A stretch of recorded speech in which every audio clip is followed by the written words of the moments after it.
that. That one? Yes. Oh, wow.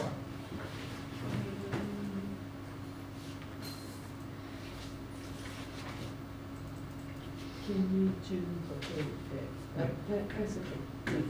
Okay. There. Yes. Hopefully. You got Yes. it? Thank you very Okay. much. And see if it works. Yes. So, hi everyone. Thank you very much, Roger, for inviting me to be here today. Now I am the principal transport planner in Ballarat, in a regional city in Victoria. But today I'm going to share some learnings from my previous life when I'm wearing another hat. When I used to work in Curitiba in the local government as an urban planner. And I'm going to share some learnings from my perspective as well that connect a lot with what Janet Elliott said. And I think it's a good way to put things together. So I think in a summary, what we can learn from Curitiba or the experience is that TOD can transform a city. And TOD being transit-oriented development. And in the case of Curitiba, that would be the images. And I'm going to go through this now for you. So just quickly, geography.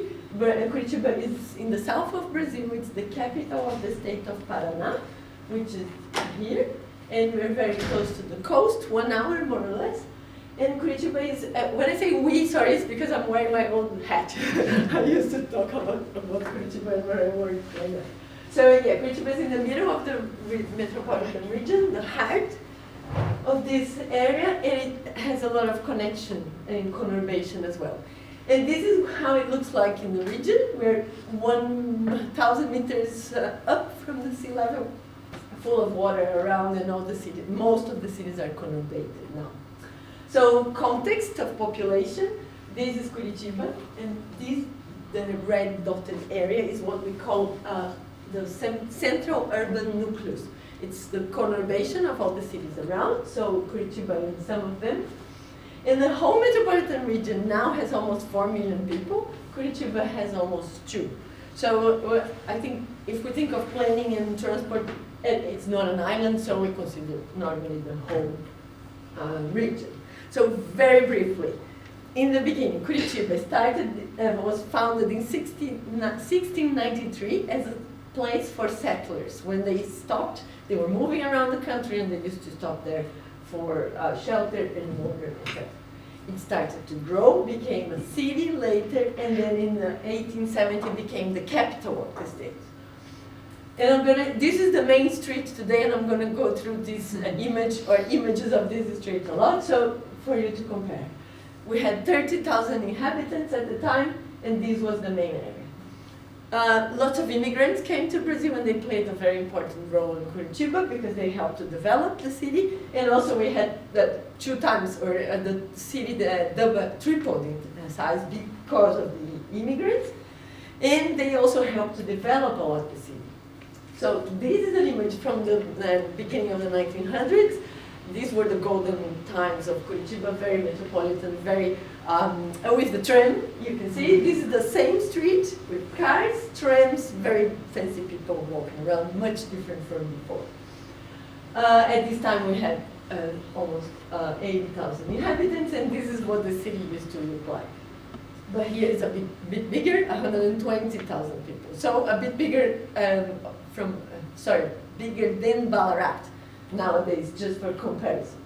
So in the 40s, we had 120,000 people, and we were growing economically as well. The city was developing. We needed a plan to organize this growth. So the municipality, they hired an urbanist, an architect called Alfred Agashi, to create a plan for Curitiba. And his plan was basically for a radial growth, concentrating the main areas in the center, and then lower or medium and lower density in the surroundings. And like many other cities were doing around the world, we created some functions, spatial functions, so residential, commercial, educational, and the cars allowed that connection. So this was the plan of how Curitiba should grow. But the city was growing really fast, So in the 60s, we doubled the population mostly, or even more than that, and that's the same street with cars, very similar to what you was the comparison. So we had already the no more trams, cars, beginning of traffic jam, concentration in the center, and then population growing. In 10 years, 500,000, 20 years, 500,000 inhabitants, and then we had a problem because the city was confined to that center. So the engineers at the time were thinking of a solution, and the solution they were, of course, oh my God, I'm clumsy and I'm not going to prove that. Thank you, Roger. So the solution, like, aligned with many other cities around the world, was to make a viaduct and a freeway, thank you, in the middle of the city. And for context, this is where the first settlement started. So it's a huge heritage place. There's the cathedral, a square. It's an amazing public space, and they were going to ruin with a viaduct. So thank God this kind of created an alert among the people in the city, and they decided to ask, can we get a better solution for this?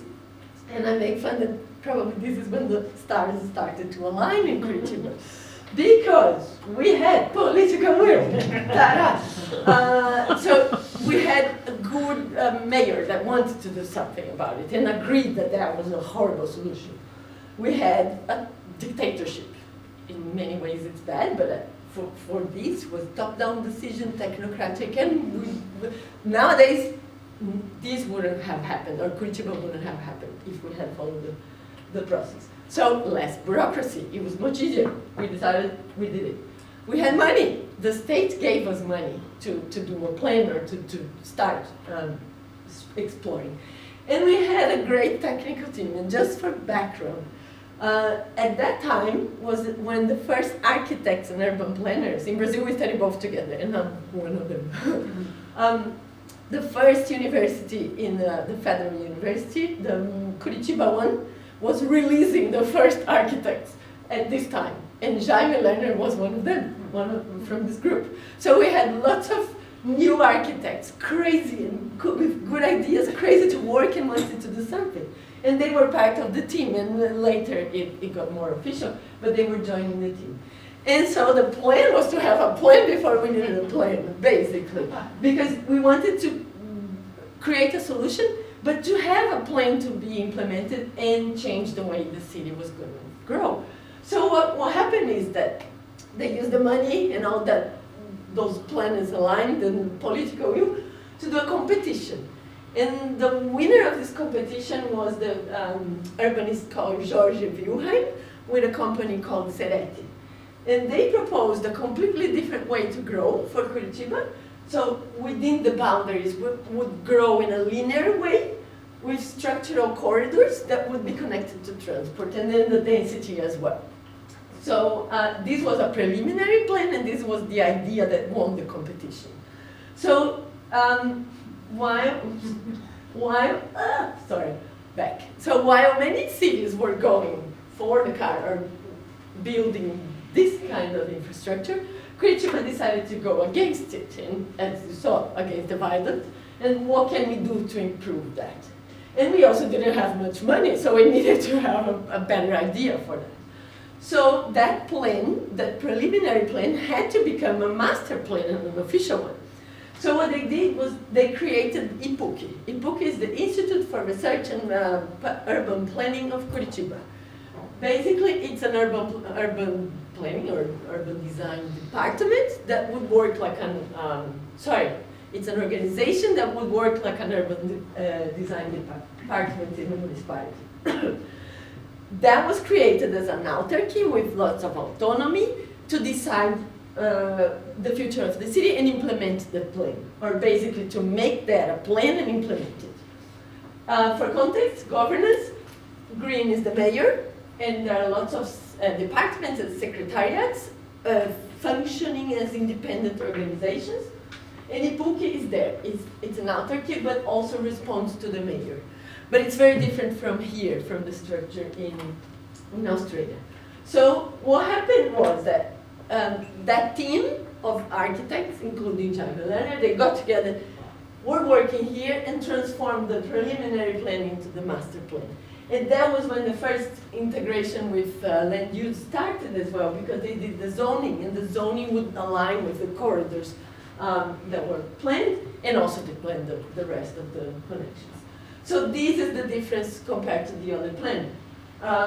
The structural sectors that look like this, with higher density along the corridor, with the bus lanes in the middle, mixed use, an active bottom with facades and like a gallery for people to walk, and then lower density as they got out of the axis. And that would be the way to complete or to occupy the whole boundary, the space of the city. And this is what it looks like. So the 2 lanes for buses, some lower lanes for cars, the galleries, and all new buildings have to have this kind of configuration. It rains a lot in Curitiba, so people can walk. And then, after they started implementing the plan, they created what is called the trinary system. So that is exactly this image showing on the top. The bus lanes or the bus corridors are in the middle in red, and they created one street to each side to be more for cars and for buses that are not segregated. That is the trinary system, and it goes along all the corridors in the structural sector. In my opinion, this kind of helped to get to the situation that we are today, because Curitiba is very car dominated, and I'll get to that in a second. But anyway, that was the whole characteristic of the network. Another approach to implementing the plan was using creativity, because we didn't have much money. We needed to do a lot of trial and error to see if things worked. And we also had very visionary and bold leaders, and Jaime Lerner was one of them for sure. And I think the best example of this was, and very similar to what Elliot just showed, this is the same street that I showed you many times. In the 70s, 72, Jaime Lerner was a mayor at the time, and he was appointed by the dictatorship government. So he had power, and he was bold. The plan said we should open this street for pedestrians and close for cars. Of course, the usual, the commercial people were against it. No, we don't want it. And they threatened to do a lawsuit to stop that from happening. And the municipality, they found that out, and they wanted to avoid that. So what can we do? Let's build it in a weekend. So what happened?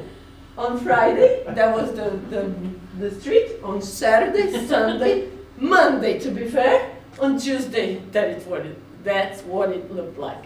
So we could do this in the past, and that was almost 60 years ago. So this happened, of course. Nowadays, the whole street, it's still closed or open for pedestrians.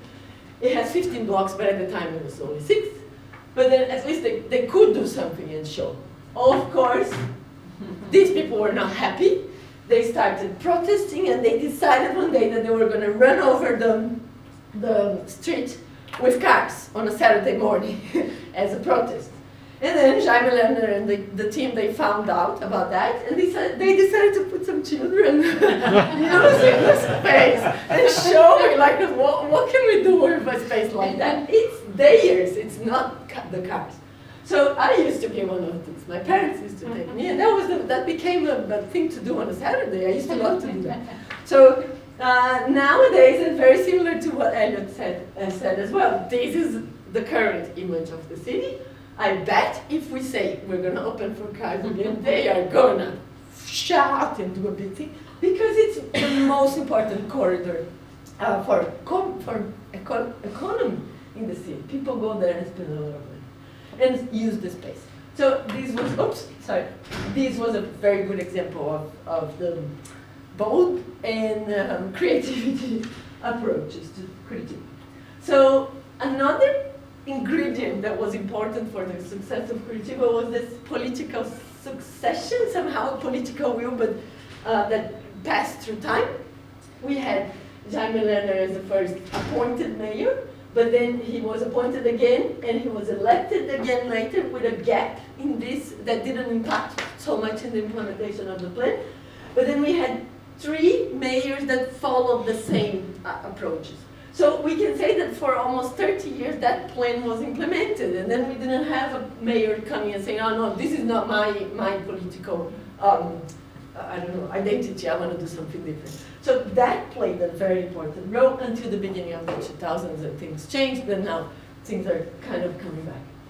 But then what did that mean for transport, that implementation? That from 74, the first 50 years ago, the first axis was implemented, and then we started growing the network with different types of buses until nowadays it's connected to the metropolitan region.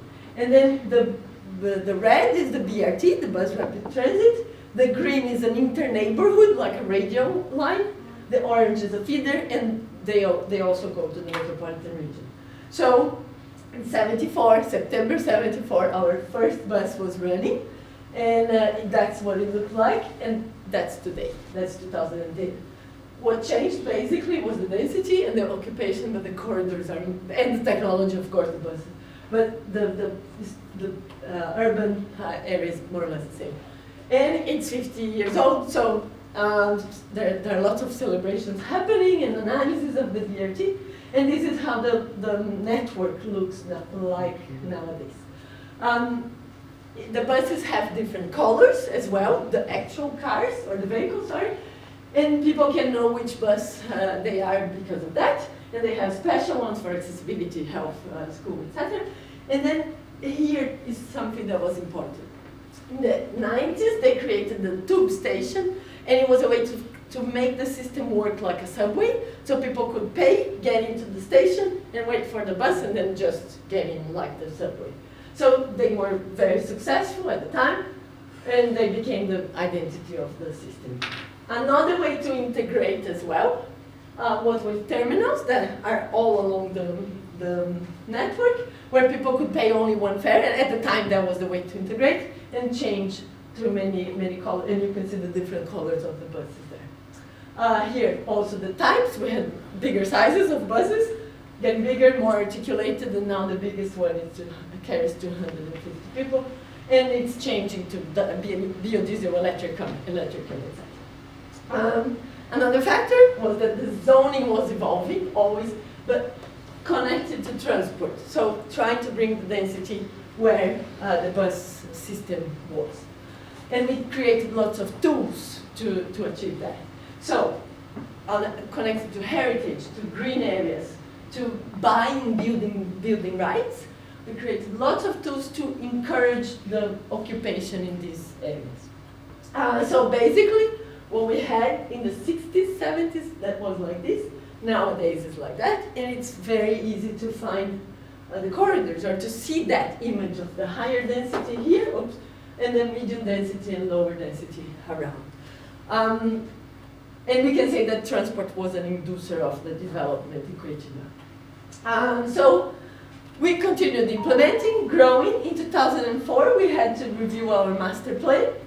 And then the main outcome was that we decided to keep the same guidelines, but create another corridor. So it's bigger, it used to be a freeway, and now that's what it kind of looks like now, with the idea to bring density, but it's wider, more buses fit. So it hasn't been completely built yet, but the part that's built is like this, adapted to stations, different types of buses, and much wider streets.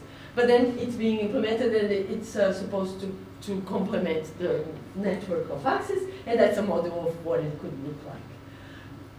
Curitiba continued to grow and become more conurbated to the other cities around, and that's an evolution that shows the evolution. And then 10 years later, we were approaching 2 million people.